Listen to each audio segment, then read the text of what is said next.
Good morning.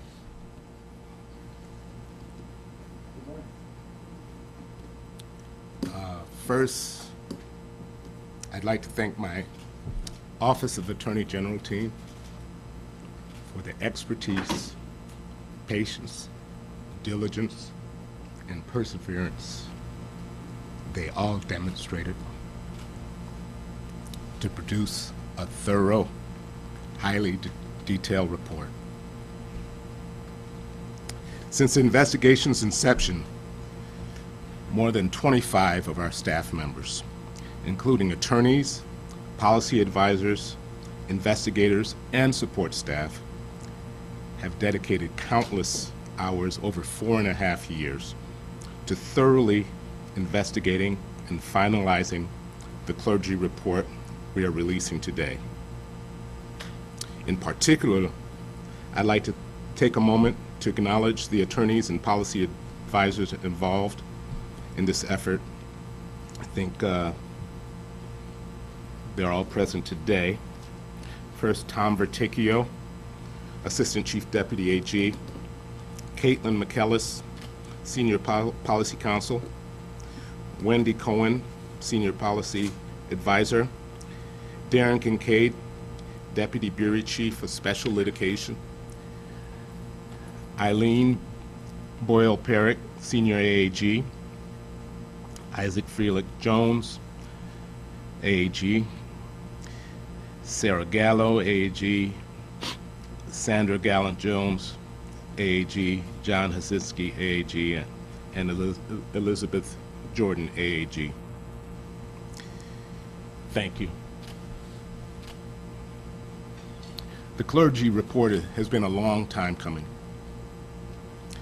Throughout our work on this investigation, there have been many challenges and intervening factors that may have contributed to the delay of releasing this report. We were not in a race. During the pandemic, we were faced with increased demands on staff due to the implementation and defense of emergency protocols, actions to protect essential workers, and other unexpected challenges that preoccupied many of our lead attorneys who worked on the clergy investigation. We also dealt with a ransomware attack that temporarily crippled our office's systems. Aside from these practical obstacles, this team has also had to surmount the emotional challenges that unavoidably accompany of an investigation of this sensitive subject matter. This team worked assiduously on this protracted, collaborative effort with grace and compassion. And again, I thank each and every one of you. Now, before we dive into the heart of this report, I believe it's important that I share my personal history with the Catholic Church so as to disabuse you of any notions that I have a personal axe to grind with the church. My mother was a faithful, practicing Catholic for the entirety of her life, praying every night and regularly attending church. She was a Haitian immigrant, and Catholicism was the official religion of Haiti during her time there. Consequently, I was raised and confirmed in the Catholic Church. My wife and I sent our children to Catholic school. I have personally witnessed how the Catholic Church has made tremendous contributions in education, assisting disabled children, helping the homeless, advocacy against violence, efforts to provide hope to abused and neglected children, and numerous other contributions the Church has made to our society for its betterment. However, it is precisely because of its many virtuous deeds and benevolence that we, the public and many families, put faith in the Catholic Church and its leaders in ways that we do not trust other establishments. But when such trust is betrayed with abuse to children, and there are efforts to cover it up, the call for accountability should be resounding.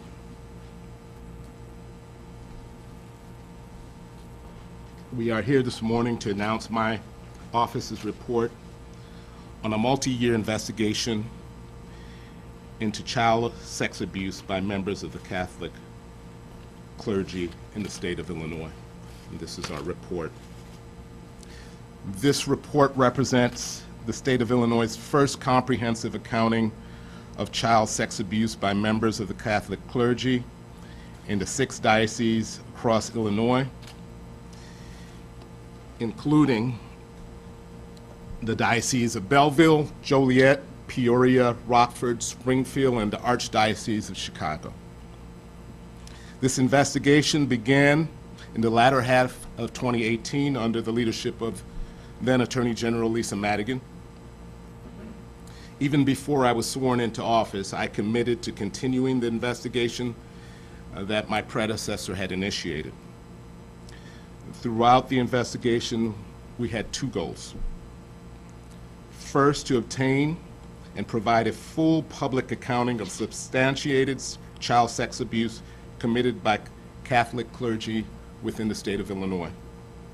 Second, to give survivors an opportunity to be heard, recognizing that some of these survivors have spent decades on their path to healing.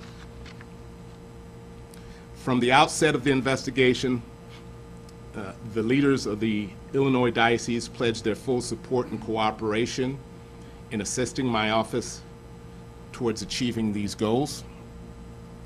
Each ultimately fulfilled their pledge by providing access and working on policies and procedures.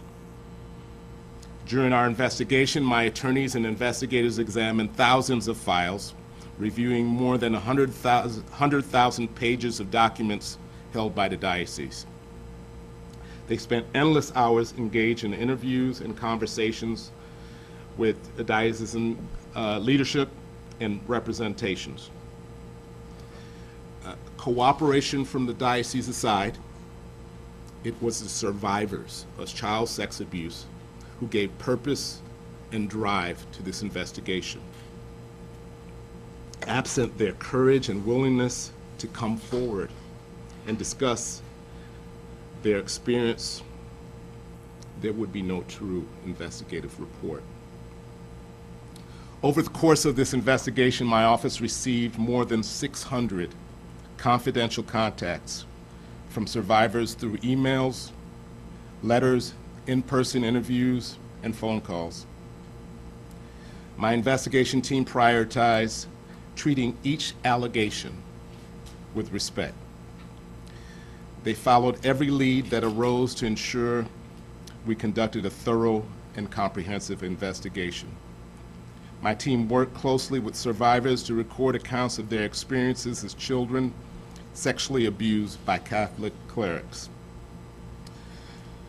So I would like to express my sincere gratitude to each and every survivor, and to others who contacted my office for trusting us with their deeply personal experiences. Before this investigation, the Catholic Diocese of Illinois publicly listed only 103 substantiated child sex abusers, which substantiated meaning that available evidence supported the conclusion that the cleric or religious brother committed child sex abuse. Now, by comparison, this report reveals the names and detailed information of 451 Catholic clerics and religious brothers who abuse at least 1,997 children across all of the dioceses in the state of Illinois. This means that our investigation led to the disclosure of 348 more clerics than prior to our investigation. Now, there are 149 clerics that this report discloses that are not disclosed by the diocese. This report is organized into 5 sections. The first section explains the long-term impact of child sex abuse, which is particularly critical in this context. The second details each diocese's historic handling of child sex abuse, and specifically how inaction by Catholic bishops and archbishops often led to scores of abused children. The section also includes detailed narrative accounts of child sex abuse committed by Catholic clerics.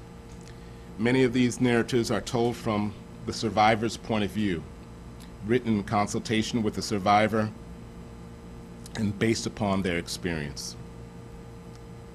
The third section covers diocese policies and practices related to allegations of child sex abuse. Our team had multiple conversations with various members of each diocese. This section includes concerns my office raised with the diocese about their policies, revealing how the diocese often modified their policies to address these concerns. When agreement couldn't be reached for modifications, our office made recommendations.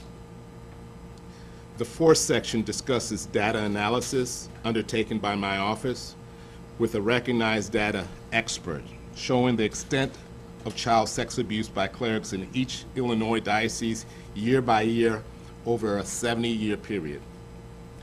Data expert Greg Ridgway reviewed the data that our office compiled. Significantly, the analysis reveals that each Illinois diocese underreported the number of child sex abusers in the Catholic clergy when they initially released those numbers to the public. And finally, one of the most important sections of the report, my office's recommendations to the diocese for the handling of future child sex abuse allegations against the Catholic clerics and religious brothers. This section of our report is distinguishable from similar reports issued by other states, not only because it's survivor-centered, but also because it contains 50 pages of detailed recommendations, such as how the diocese can address investigations and disclosures of child sex abuse, how the diocese can implement a mediation and compensation program for survivors, how the diocese can improve their investigations, how the diocese can better communicate with survivors, and how the diocese can be more transparent in publicly disclosing substantiated child sex abusers. This investigation has directly resulted in significant steps forward in the diocese policies related to investigations, disclosure and transparency, and survivor care and communication.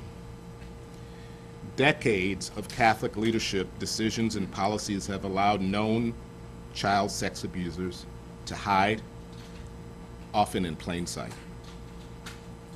And because of the statute of limitations has frequently expired, many survivors of child sex abuse at the hands of Catholic clerics will never see justice in a legal sense. But it is my sincere hope that this report will shine light on those who violated their positions of power and trust to abuse innocent children, and on the men in church leadership who covered up that abuse. These perpetrators may never be held accountable in a court of law, but by naming them in this report, the intention is to provide the public with public accountability and a measure of healing to survivors who have long suffered in silence. Our office takes every instance of reported child abuse seriously, and I believe the breadth of this 700-page report evinces that.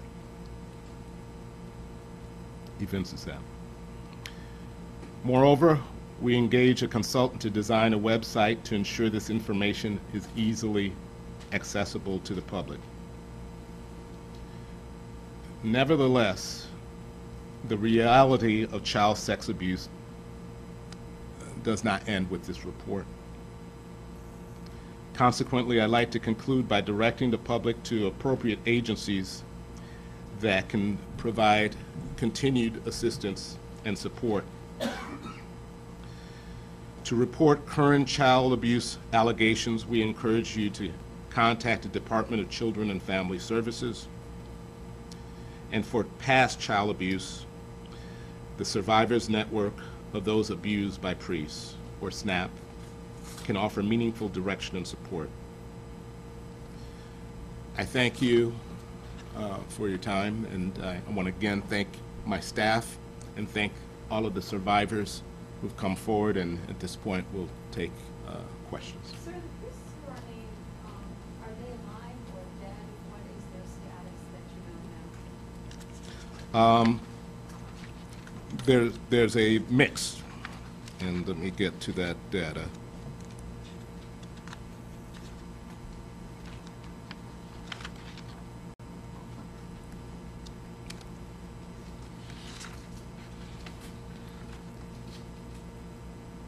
There, of the 451, there are 330 who are dead.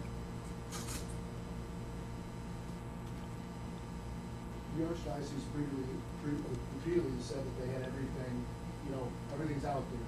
The Cardinal's on record saying the AG is not going to find anything at the start of this because we're doing everything right. We've long done everything right.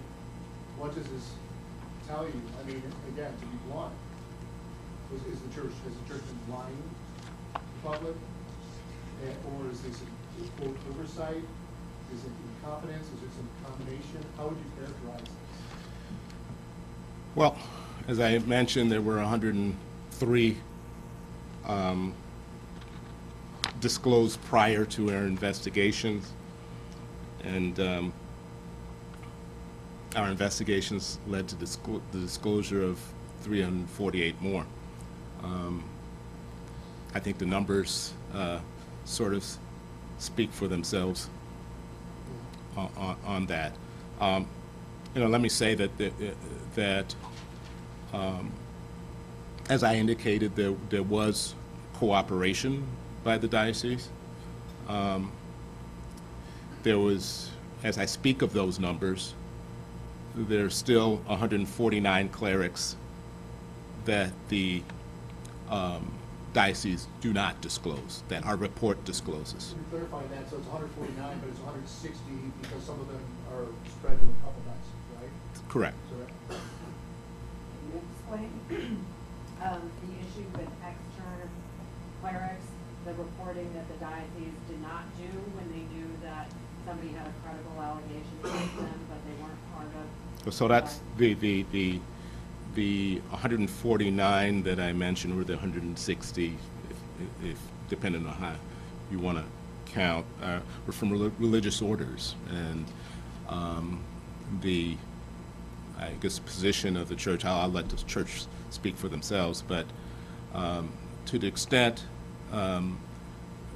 that they were ministering under the diocese and had significant contact,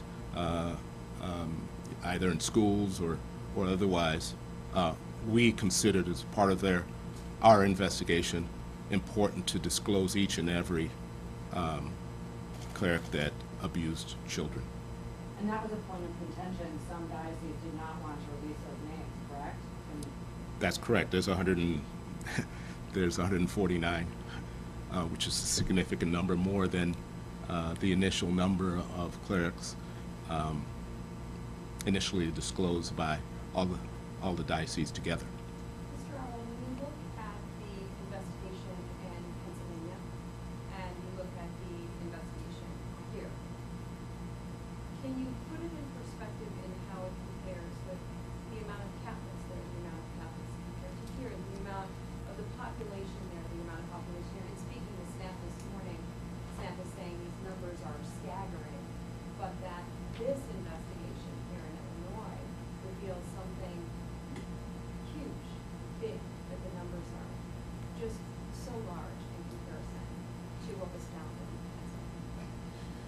Yeah, well, let me first thank now Governor, former Attorney General Josh Shapiro for his initiation of the investigation in Pennsylvania and for his initial report, because that led to my predecessor and others to initiate needed investigations in other jurisdictions.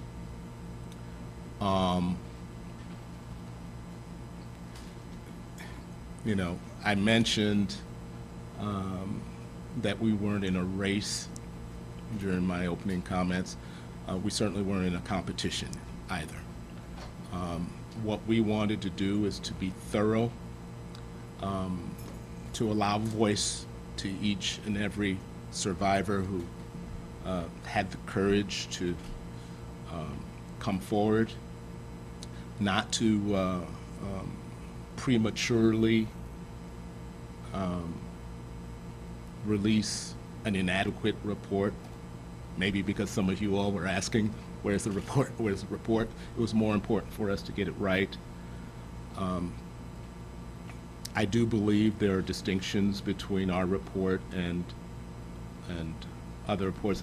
I don't have all the data on Pennsylvania's numbers versus ours, and quite frankly, I don't want to engage in that. I think one of the critical areas that, as I mentioned earlier, that distinguishes us from other reports is the detailed nature of our recommendations for things that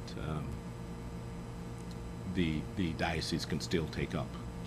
Will that be followed up on, the recommendations? Will there be any further reporting that goes through your office?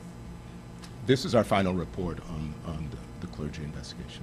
Mr. Attorney General, do you believe that there should be some sort of non-religious oversight when it comes to these clerical or these clergy abuse allegations in the future? Because as you said, this continues on. Yeah, as part of our recommendations, we recommended independent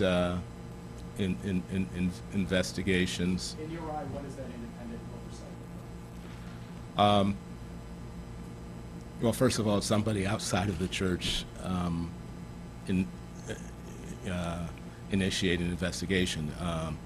I think, given the history of how things were handled, and I will say again, there was cooperation during our investigation, and there were policies that were embraced, recommendations that were embraced along the way. But it's important to not ignore the history of how these matters were handled prior to our investigation, and what that calls for in terms of transparency and credibility in terms of any future investigations. And so to me, that would call for credible people outside of the church to be involved in those investigations. In the 160, I'm sorry to keep going back, I just want, you said something earlier, I think. So all of those are religious order priests? 160? The majority of them. Sure. And then also to that end, so you got all this information from the 6 dioceses, right? And from the survivors, and from, but not from the religious orders themselves, is that correct? It's Tom Verticchio. I'm sorry, How are General. you doing? I'm fine, thank you. We obtained information relating to various religious orders from all 6 dioceses.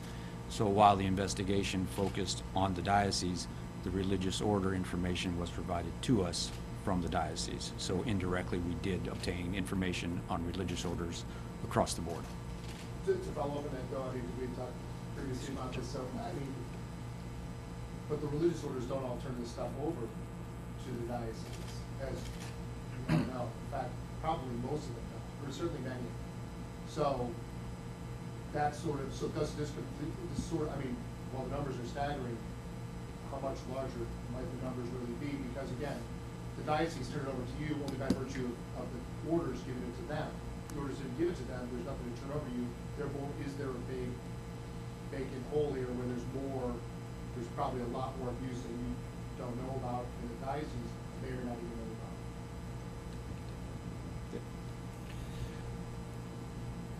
about? We did far more than just obtain information from the diocese on religious orders. Our investigation would span, and did span, information available across the country so that we could, in fact, identify religious order clerics or brothers who ministered in Illinois and abused, and then approach the diocese about them. So that's one thing. Then the other is, and this is a specific recommendation in the report, we outline the best practices for the diocese to go forward regarding approaching religious orders, requiring that religious orders provide all this information, and that's one of the detailed recommendations. But your question about could there be more, there could be more. But this is a very, very fulsome, complete investigation. Is there, again, just asking, why not go with the orders? Subpoena, ask, or at least the major ones, was there a reason why not to do that? And then you would have, again, then there would be more. The investigation started as an investigation of the 6 Illinois dioceses, and that was the focus throughout. And then throughout the investigation, the information relating to ministering within the 6 dioceses included the religious orders. So it began with the 6 dioceses and it ended with the 6 dioceses. Well, let me sort of add on to that, because it's a little point of contention when in our discussion with leaders within the church of why not go everywhere else there might be child sexual abuse, right? There was this was initiated again after the Pennsylvania investigation, and yes, indeed, I have no doubt that there are other areas, not just within these religious orders, but unfortunately, other places in other institutions in our state and others. But as I said when I spoke specifically about my personal experience with the church and the level of trust that families have developed because of the church's benevolence and virtuous deeds, there's something unique about the focus on the diocese. Can you describe some of the ways that you substantiated these claims? I imagine some of them were fairly old if the clergy have since passed away. Well, first and foremost, it's the courage and the willingness of survivors to come forth and some of the cooperation of the diocese themselves and the hard work of my staff to put these two things together to have these claims substantiated. And it's important to note when we say substantiated, we were not calling balls and strikes. So the church is in the end substantiating. Some of the other AG reports in different states, including, I think, Pennsylvania and Wisconsin, led to some criminal prosecutions. It started out as sort of a civil/criminal thing and spun out and there were charges. Is there anything here that you guys found that was chargeable, or you did charge, or you referred to somebody else with charges, or is it just all about the civil matter? You have 121 were still alive. Does any of that lapse in the statute of limitations, or? If there was any sort of doubt in with regards to the statute of limitations, if there was sort of uncertainty whether things were told or whatever it might have been, we would contact local prosecutors who would have That the was not jurisdiction. done, Huh? so- That was not done, correct? There was no. No, whenever there was any doubt. Oh, so you did? Yeah, in those situations, yeah.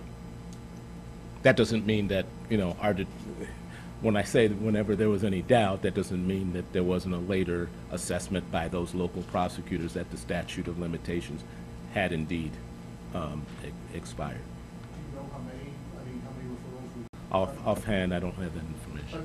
None that you know of has led to criminal charges. Correct. I'm sorry, I figured it monopolized the questions. But in terms of the, moving forward, you talked about, I think what the report says is that because other states have opened up the books and expanded the statute of limitations, if not on the criminal side, certainly on the civil side, so that victims will come forward as adults, and then sue successfully, potentially, and that's been done in New York, California, and blah, blah, blah. But here, your report, I think, says it basically can't be done without opening up the state constitution. Right. And in the case Doe v. the Diocese of Dallas, which is Illinois Supreme Court case, it was determined that the expiration of the statute of limitations is by our Supreme Court is a property right, and therefore we would have the legislature. I'm not going to speak to that. What is the Last statute of question. limitations? What is the statute of limitations? Well, now I think the legislature has revised prospectively to have it that there is no statute of limitation. And finally, how far back did the allegations in this particular report go? And how? I think it was 7 decades. Yep. And what was the most recent allegation that's listed, that was part of the scope of this report? Do we know that offhand?